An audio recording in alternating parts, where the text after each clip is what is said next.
I used to say that the only thing that could hear my screams was the paper and pens. You know, growing up just a very isolated child, very eccentric, very esoteric. It was just really, it was literally just me around a whole bunch of people.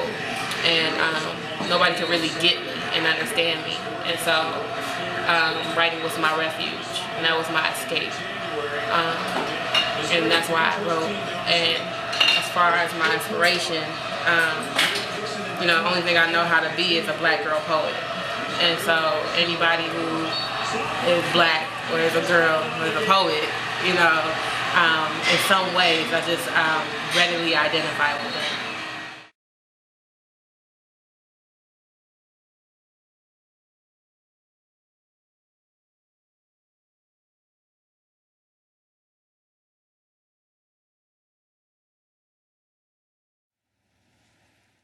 I've watched lives dissipate at a blink of a soul clap.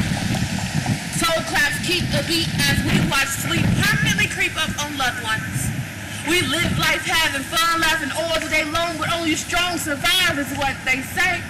And the meek shall inherit the earth is what they say. In the weak, but they just get walked over. The ones who are sober remember.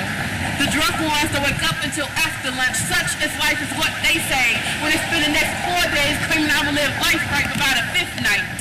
They're back in the drunken stupor from which they were conceived. Mama don't believe it's genetic. This kinetic wave is not copacetic. Let it be known that we ain't got much time to play games. Leaves you unsure of your fate. Shake the dust from your feet and walk. Don't talk unless you're willing to listen. Don't speak unless wisdom pours from your lyrics. Don't think unless a thought is there. And don't give if you don't care, because we ain't got much time. Keep your orbicularis orange closed and open the orbicularis oculi. Don't get checked in your metalis to have your pursuers wide open. There is little to no time for grieving, hoping, or coping. Got a headache? Get some Motrin. Keep your conscience this gold and a platinum, leaving people unable to fathom the value of your peace of mind. Find that you are not like any other kind, living life so sublime if you let it. Respect it or check it is what I say. When people don't believe in the creative process is nonsense. To know that we will walk this earth and perish, praying for heaven without paying homage to 7 key things. For 1, believe in your dreams. For 2, live your days like your last. For 3, search for eternal beauty. And for 4, don't let true love pass. For 5 and 6, realize that we ain't got much time and answer your own questions instead of asking why. For 7, realize that 8 never comes. Don't run from your destiny. Be who you got to be, because time is ticking.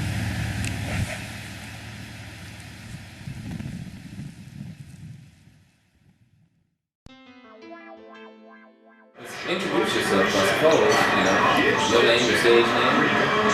Okay. Alright, so my name is Zion Benet. I'm an artist, a poet, an activist from the city of Cleveland. I'm awesome. And she said, what don't you do? What don't I do? I do not tap dance. I do not crochet, but I do knit.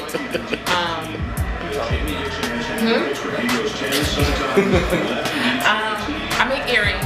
This is earrings from my line. It's called Strange Fruit. And I do a lot of custom work that way.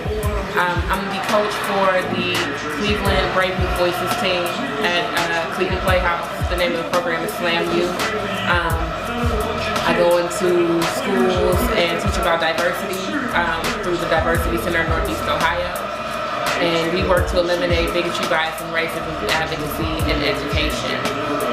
Other than that, I am just an all-around ally for all people in need.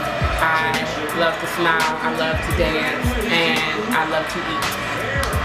And that's really me in a nutshell. And I'm an auntie. I'm a proud auntie. I have no children. And I'm single, right? No, I'm just kidding. You